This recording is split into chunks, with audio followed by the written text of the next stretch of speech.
మండలంలో డాక్టర్ నందమూరి తారక రామారావు 28వ వర్ధంతి ఘనంగా నిర్వహించారు.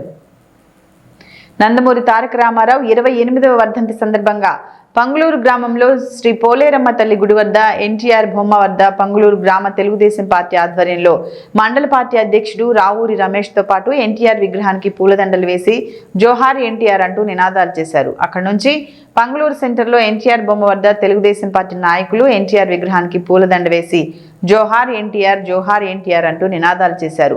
ఎన్టీఆర్ చిత్రపటానికి పూలదండలు వేసి నివాళులు అర్పించారు. తెలుగుదేశం పార్టీ క్యాలెండర్లో ఆవిష్కరించారు. ఆయన మన రాష్ట్రానికి చేసిన మంచి పనుల గురించి వివరించారు. అనంతరం 700 మందికి అన్నదాన కార్యక్రమం నిర్వహించారు. ఈ కార్యక్రమంలో పాల్గొన్న వారు తెలుగుదేశం పార్టీ మండల అధ్యక్షులు, గ్రామ తెలుగుదేశం పార్టీ నాయకులు, కార్యకర్తలు, అభిమానులు, ప్రజలు పాల్గొన్నారు.